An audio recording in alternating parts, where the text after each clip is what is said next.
Au marché de l'Arquebuse, Guy Ferrez a ses habitudes. Le maire d'Auxerre fait la bise aux habitants, appelle certains par leur prénom et a toujours un mot pour chacun. Monsieur, bonjour. Ça va? Ouais, ça va. Normal, dit ses détracteurs, après 18 ans passés à la tête de la mairie. L'ancien maire socialiste brigue un 4e mandat, mais cette fois-ci, l'édile s'est affranchi des étiquettes politiques tout en gardant le soutien des partis. Ce n'est pas trahir les gens que de dire ça. Je ne me reconnais pas dans la République En Marche.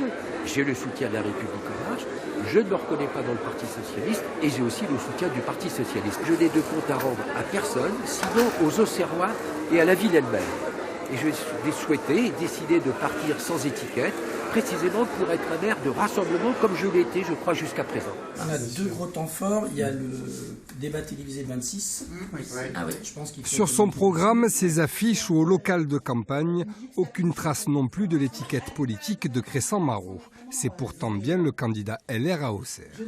Ce chef d'entreprise porte les ambitions de la droite locale, mais veut lui aussi s'affranchir. Ancien maire de la commune voisine de Saint-Georges-sur-Bolche, il affirme ne pas être un choix par défaut et encore moins celui de Guillaume Larivy. C'est pas ce que me disent les Auxerrois aujourd'hui. Ils me disent plutôt que je suis soutenu par le député, donc ce qui est plutôt positif.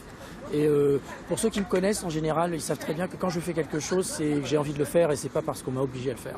C'est le député de la circonscription, donc c'est le député de la ville d'Auxerre.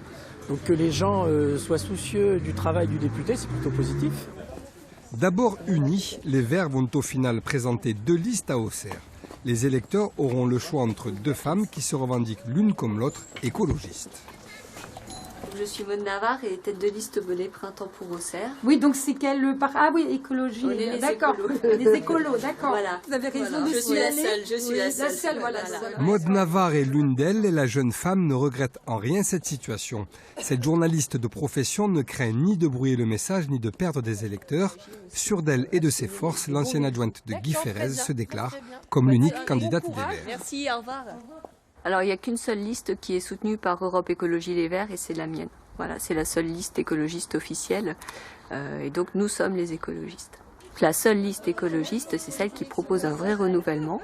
Et c'est la mienne qui apporte justement des personnes nouvelles avec une tête de liste comme moi. C'est dans le même quartier que Florence Loury fait elle aussi campagne ce jour-là. Professeure de sport dans le civil, elle forme un binôme avec Denis Roicourt, un autre ancien adjoint de Guy Ferrez. Leur liste veut défendre une écologie plus sociale et citoyenne, plus à gauche selon eux, mais la candidate déplore la confusion créée chez les Verts. Nous regrettons sa dissidence en fait. Il y a une deuxième liste parce que Madame Navarre a claqué la porte de notre groupe en cours de campagne. Et elle a souhaité solliciter l'appui d'Europe Écologie Les Verts. Et c'est le bureau régional de Dijon qui l'a nommée tête de liste sans tenir compte des militants de terrain. Autre inconnu de ce scrutin, le score du Rassemblement national. Aux dernières municipales, l'extrême droite a frôlé le second tour. Son candidat, Pascal Roy, a pour l'heure décliné toute sollicitation des médias et a refusé de répondre à nos questions.